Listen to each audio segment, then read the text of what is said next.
നല്ല രസമാണ് അവിടുത്തെ ജീവിതം കേൾക്കാൻ.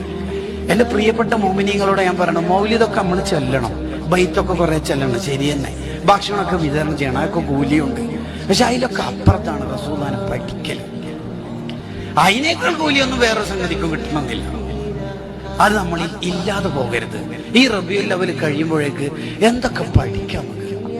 ഒരു ദിവസം ഞങ്ങളോട് നിസ്കാരം കഴിഞ്ഞപ്പോൾ സ്വഹാബത്ത് ചോദിക്കുന്നുണ്ട്, എന്താ നബിയെ സുജൂദ് എത്ര ലോങ്ങാണ്? നമുക്കെന്നെ എന്തെല്ലോ തോന്നിപ്പോയല്ലോ, തങ്ങൾക്ക് എന്തോ സംഭവിച്ചു പോയോ? അല്ല വഹിയാറ്റ് ഇറങ്ങിന? ഇല്ല, അത് ഉമാമത്തുണ്ടല്ലോ, ഉമാമ ബീവി, സൈനബ് ബീവിയുടെ മോള്, അത് എൻ്റെ ഇവിടെ കയറിയിട്ട് കളിക്കുന്നുണ്ടായി. കളിച്ച് തീരട്ടെ എന്ന് വെച്ചിട്ട് സുജൂദ് കുറച്ച് ലോങ് ആക്കിയതാണ്. കുട്ടിക്ക് വേണ്ടി സുജൂദ് ലോങ്, കുട്ടിക്ക് വേണ്ടി നിസ്കാരം ഷോർട്ടും. മൗലിദിന്റെ സദസ്സിൽ ഒരു കുട്ടി ചെറിയ ഡ്രസ്സ് ഇട്ടിട്ട് വന്നാൽ തന്നെ നമ്മളെ കൊലപളകും. എന്താ മഹബത്ത് അല്ലേ?